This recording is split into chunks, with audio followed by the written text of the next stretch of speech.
Hello everyone, welcome back to another video. और आज की वीडियो में अपन cell the unit of life की यूनिट में अपना अगला टॉपिक है लाइसोसोम।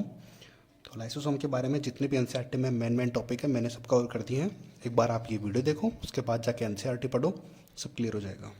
ठीक है, तो स्टार्ट करते हैं कि मेम्ब्रेन बाउंड वेसिकुलर स्ट्रक्चर होती है। अब मैंने आपको बताया था कि नॉन मेम्ब्रेन बाउंड स्ट्रक्चर्स कौन सी होती है। 4 स्ट्रक्चर्स होती है जो नॉन मेम्ब्रेन बाउंड होती है। उनके अलावा जितनी भी स्ट्रक्चर्स हैं वो सब मेम्ब्रेनस होती है। तो मैं दिखाता हूँ एक बार फिर से आपको। ये चारों स्ट्रक्चर्स होती है, ये नॉन मेम्ब्रेन बाउंड स्ट्रक्चर्स होती है।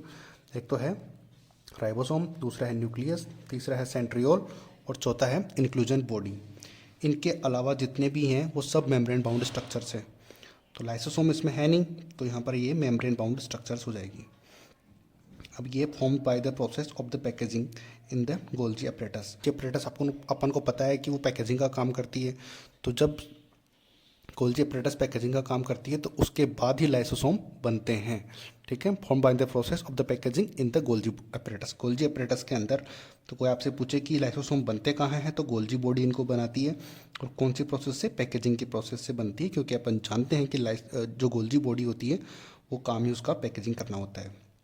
अगली बात आती है very rich in the almost all type of hydrolytic enzymes.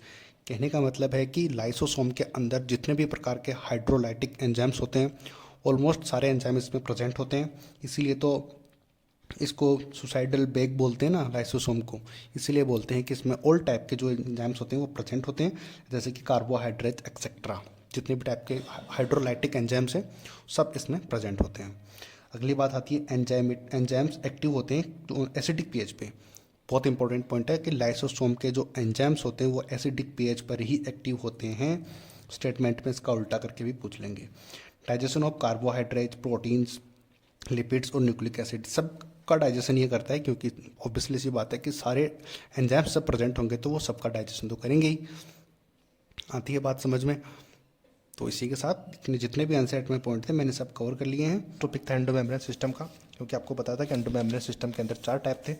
4 type present थे, एक तो एंडोप्लाज्मिक रेटिकुलम, एक गोल्जी कॉम्प्लेक्स, लाइसोसोम और वैक्यूल प्रेजेंट होती है। तो लास्ट वाला जो है अब वैक्यूल अपन डिस्कस करेंगे। तो वैक्यूल है क्या? कि membrane bound space in cytoplasm. Cytoplasm के अंदर जो साइटोप्लाज्म के अंदर मेम्ब्रेन से घिरी हुई स्ट्रक्चर होती है, और इस मेम्ब्रेन को बोलते हैं टोनोप्लास्ट। काफ़ी इंपॉर्टेंट पार्ट है, और ये मेम्ब्रेनस पार्ट है, यानी कि मेम्ब्रेन बाउंड स्ट्रक्चर है ये। अब मैंने आपको बताया था कि मेम्ब्रेन बाउंड, ये सारे जो हैं ये नॉन मेम्ब्रेन बाउंड स्ट्रक्चर, इनके अलावा जितने भी हैं वो सब मेम्ब्रेन बाउंड हैं। तो इसके अंदर वैक्यूल का कहीं नाम नहीं है, तो यहाँ पर भी ये मेम्ब्रेन बाउंड स्ट्रक्चर होगी। It contains water shape excretory products non useful materials, यानी कि वैक्यूल के अंदर हमेशा वैक्यूल प्लांट्स में प्रेजेंट होती है। तो इसके अंदर जो है जितने भी वेस्ट मटेरियल होता है वो सारा का सारा इसी में प्रेजेंट होता है वैक्यूल के अंदर, जैसे कि वाटर सेप मतलब वगैरह एक्सेट्रा, जो भी अनयूजफुल जो भी चीज़ें हैं वो सारी इसके अंदर प्रेजेंट होगी वैक्यूल के अंदर।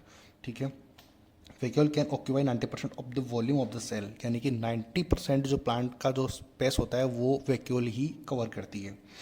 ठीक है, सारे इंपॉर्टेंट पॉइंट मैंने कवर कर रखे हैं, आप इनको ध्यान से देखते रहो, और बस इनको करने के बाद एक बार जाके एनसीईआरटी पढ़ लेना, सब क्लियर हो जाएगा आपको। Tonoplast facilitate transport of the ions against the concentration gradient. कहने का मतलब ये कॉन्सेंट्रेशन ग्रेडियंट के अगेंस्ट भी अपना जो है मॉलिक्यूल्स का ट्रांसफर करवाती है, वो कि फैसिलिटेट करवाती है, कि ट्रांसपोर्ट की फैसिलिटी अवेलेबल करवाती है ये। ठीक है, जो कि कॉन्सेंट्रेशन ग्रेडियंट के अगेंस्ट के अंदर।